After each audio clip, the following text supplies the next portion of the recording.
हरियाणा के फरीदाबाद में एक 23 साल की लड़की से साइबर ठगी का एक बहुत ही हैरान कर देने वाला मामला सामने आया है।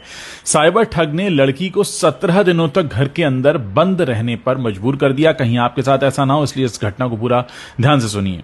इसे डिजिटल अरेस्ट का नाम भी दिया जा रहा है। इस दौरान ठगों ने लड़की से 2.5 लाख रुपए भी हड़प लिए। पीड़िता ने बताया कि घटना की शुरुआत 12 अक्टूबर को हुई, जब लखनऊ से उसके पास एक कॉल आया। इसके बाद वो ठगों के झांसे में ऐसा फंसी कि खुद के घर में ही कैद होकर रह गई। आपको बता दें कि साइबर ठगी का शिकार हुई लड़की का नाम अनन्या है, फरीदाबाद की रहने वाली है। एक इंटरव्यू में अनन्या ने बताया कि सब कुछ ठीक चल रहा था।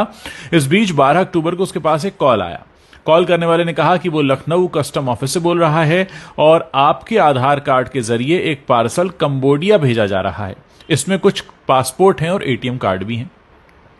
खुद को कस्टम ऑफिस का बताने वाले शख्स ने अनन्या से आगे कहा कि वो 5:30 बजे से पहले इसको लेकर लखनऊ पुलिस में एफआईआर दर्ज करवा ले, नहीं तो उसे कोर्ट में पेश होना होगा। ये सुनकर अनन्या थोड़ी घबरा गई। वो अपनी मां को बताने के लिए जा ही रही थी कि सामने वाले ने कॉल को कथित पुलिस अधिकारी से कनेक्ट कर दिया। इस पर अनन्या उससे बात करने लगी।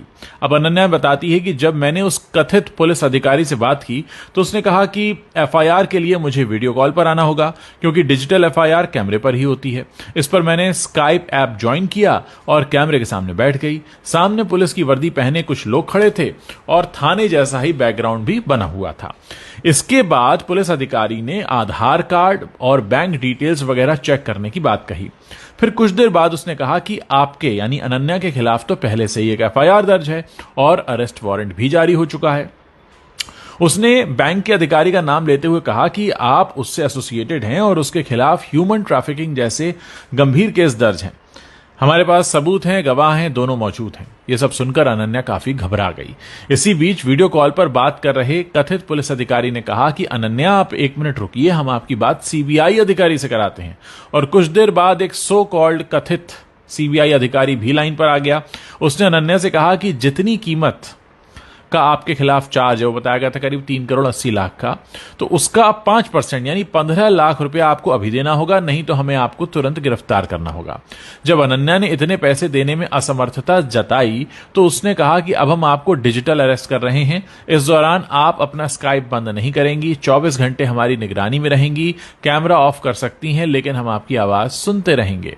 और इस तरह ये लड़की जो है ये अपने ही घर में कैद होकर रह गई। मतलब मामला यह था कि अनन्या ने जब अपने घर वालों को इस बारे में बताने के लिए कहा तो कॉल पर मौजूद जो शख्स था उसने सख्त लहजे में मना कर दिया। उसने कहा कि हम आपकी मदद कर रहे हैं, आपको इस बारे में किसी से बात करने की जरूरत नहीं है, यह बहुत गोपनीय मामला है। 3-4 दिन ये सब चलता रहा। फिर एक दिन कॉल करने वाले शख्स ने कहा कि अनन्या, आपका केस कोर्ट पहुंच गया है, जज से बात हुई, उन्होंने आपका केस प्राथमिकता पर रखा है, जमानत राशि के तौर पर आपको 15 लाख रुपए देने होंगे। जब अनन्या ने कहा कि मेरे पास इतने पैसे नहीं हैं, तो उसने हिंट दिया कि आप अपनी पढ़ाई की फीस से पैसे दे सकती हैं, यानी उनको पता था कि इसके पास फीस के पैसे होंगे। अब इसको लेकर अनन्या का कहना है कि पता नहीं कैसे उन लोगों को ये बात पता चल गई कि मैं पढ़ाई के लिए कनाडा जाने वाली हूं। इसके बाद उन्होंने फ्रॉड बेल का झांसा दिया, तो घबराहट में मैंने 2.5 लाख रुपए उनको ट्रांसफर कर दिए। ये पैसे हॉस्टल की फीस और पढ़ाई के लिए रखे गए थे। बाद में जब और प्रेशर आया तो ये कहा गया कि अपने पापा के क्रेडिट कार्ड से पैसे भेजो, दोस्तों से मांगो, कहीं और से भेजो, लेकिन मैं टालम टोल करके किसी तरह उनकी बात काटती रही। इस सब में हफ्ते भर से ज्यादा का समय कट गया। इस दौरान अनन्या अपने घर के कमरे में एक तरह से डिजिटल अरेस्ट रही, वो भी घर वालों से छुपकर, क्योंकि जब वीडियो कॉल करने वालों को पैसे नहीं मिले तो उन्होंने 17 दिन बाद ये कहा कि अब आप फ्री हैं, आपको डिजिटल अरेस्ट से आजाद किया जाता है। अब सवाल ये कि लड़की ने इतना दिमाग क्यों नहीं चलाया और उसने अपने घर वालों को बताया क्या? अनन्या की जो मां है उसने ये कहा है कि पिछले कुछ दिनों से मेरी बेटी लैपटॉप 24 घंटे अपने साथ लेकर चलती थी, खाते पीते सोते जागते हर जगह वो ऑनलाइन रहती थी। हमें नहीं पता था कि उस पर निगरानी रखी जा रही है। डर के मारे वो ऐसा कर रही है, हमें बिल्कुल अंदाजा नहीं था। और पहले हमें लगा कि आईटी का बच्चा है, शायद काम कर रहा होगा, मगर हद से ज्यादा ऑनलाइन रहने और वो भी वीडियो पर ऑनलाइन रहने को लेकर हमें शक भी हुआ। फिर 17 दिन बाद मालूम हुआ कि अनन्या साइबर ठगी का शिकार हो गई है। अनन्या की मां कहती हैं कि दोषियों पर कड़ी कार्रवाई होनी चाहिए। जिस तरह मेरी बच्ची मेंटली टॉर्चर हुई है, किसी और का बच्चा ना हो।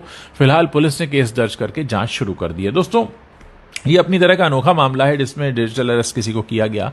मैं चाहता हूं कि इस वीडियो को आप ज्यादा से ज्यादा लोगों के साथ शेयर करें ताकि ज्यादा से ज्यादा लोगों के पास ये सूचना पहुंचे और ये लोग जो इतने शातिर हैं किसी और के साथ इस खतरनाक काम को अंजाम ना दे पाएं।